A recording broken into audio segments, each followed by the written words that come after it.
For the first technique of basic pad drills is just 3 punches. It's very, very basic. So not punching like this, we want to punch this, and we always punch with the backhand, and we always come over like this, and it's near enough scraping, but we're not quite close. If you're too close, you'll just end up like punching your hand, and you don't want to come like this and then leave it out. And plus, if you hit anything, it's going to like jar you. It's going to hurt.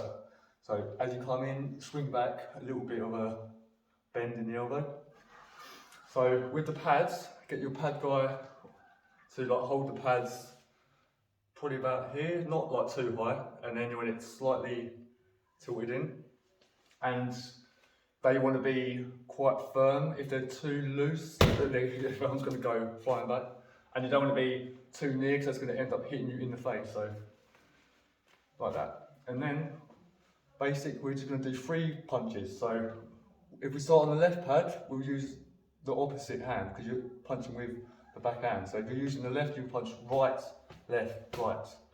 And then with the next one, you'll be like punching the opposite again. So left to right, right, left. So the first one is just 1, 2, 3, 1, 2, 3. And you will be doing a turn as well, which I'll be showing the leg work.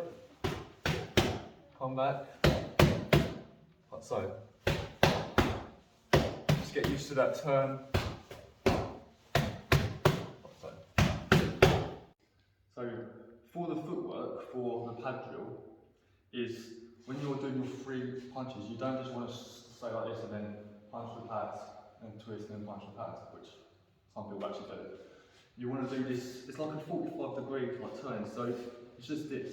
So a 45-degree angle, just like we do in chunk here, just to like do the movement. So like as we're doing the 3 punches, so like Oliver Stone's punch, punch, punch, and if like another guy's there, you don't, because you're here, you want to just quickly like come over. You don't want to stop and then try and like punch with this hand. You come across, punch, punch, punch, but you do this little slide. Just do it. Get across. Very easy, just. In this next pad drill, same sort of thing. We're coming in 3 times, but we're going to add 1 move. So this is if they try to interrupt your attack. So when we punch 3 times, so 1, 2, 3, we're going to leave our arm here. The pad guy is going to press near your wrist, not up here near your wrist, because that would be a different technique. And he'll do pressure, but only a little bit of pressure, not too much. And then we're going to larp sail, which is when my hand grabs the pad.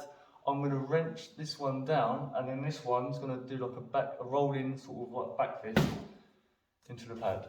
So do it again. So 1, 2, 3, he presses down, off the mic. And then we can go on that side, so if we lift, the pad guy can lift that one up, I can come back, you can press down again on this one, I'll come back, roll over like this.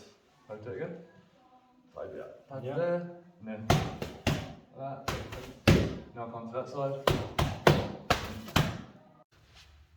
In this drill, we're not going to do punches, we're going to do elbows. Now, a lot of people when they do elbows, they sort of do this weird thing like this.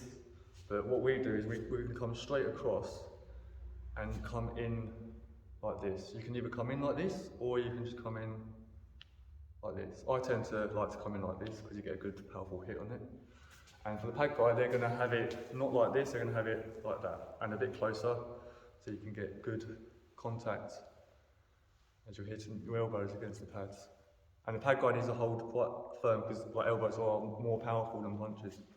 So let's do 1 on each one for this pad drill. So as you come in, you just want to like that.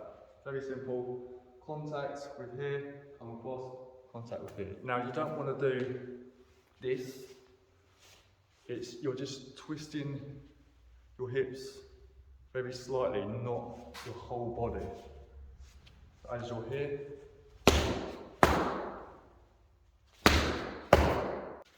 now this one is if they attack you, and a lot of people, a common punch is not really a straight punch, a common one is they just come around like this. Now a lot of people say that this is a hook punch, it's not. In boxing terms, a hook punch is you come in really sharp. A round attack is more like this, so we're going to presume he does the most common punch, which is a round attack. So like obviously like a lot of people come around, try and hit you here. Now you can block it with futsal, but for this one, we're just going to do one that's going to protect you probably a bit more if you're a bit late reactions. And it's always to cover your head, not like this, you want to cover and never do one. Some people just do this, but just in case he might try and hit you both, he might go like this and you don't know what's going on. Cover. So for the pad guy, he does like a round attack. I come in, I cover, but this one's going to go into where their collarbone is because you do like a shove. And then we're going to presume that this is his head for like the drill. Like obviously in real life, I'll come around and then I would hit him. But for this, we're going to have to, after that, he's going to pull it back a little bit. You're going to grab the pads, basically like his head if it was, and then elbow. And then now in this situation, you can either control the head into a knee, or you can just push him out the way, get your guard up to see what else he's going to do. So one more time. So as he comes in, like this, not too hard with that bit because it hurts, but for the pad guy, they can, if they want to, they can sort of like put their, it's a bit awkward, but they can put their pad like there. So if you do a round tap again, you come in and you literally crush into here, and then come back, elbow. So for this one, we're going to do a back fist and then a round attack. So in real life, it would be, I would come in, I would smash him here in the jaw, come in, smash him here again. And it's nice on the pads, you can actually get a lot of power, but you don't want to be stiff. A lot of people are too stiff. But because like in Wing Chun, in our classes, we do a lot of this, where we do it like loose. And believe it or not, like if we do like a hard slap, or we do like a loose slap, it's gonna like, it just sort of just comes in a lot harder than tensing up and doing it. Because when you're tense, it doesn't go as far, but if you're loose. So you want to do like, this one can be a bit loose, but this one needs to like sort of follow. So, and you don't want to be turning your whole body, because if I turn and I miss the punch and I come around, then he can end up like punching me. So it's just literally, you're just moving this but without moving your feet. So for the pad guy, you want to hold them sturdy because it's when you get a lot of power into it. So like if it's up to about there, so as you come in, you want to move back, and then you can switch to the other side, like so. And then you want to get into a lot of power, you come in, or you can like add in like another one, or you can even just do punch. It's quite nice to get the techniques going, but be careful because they will end up hurting their shoulder.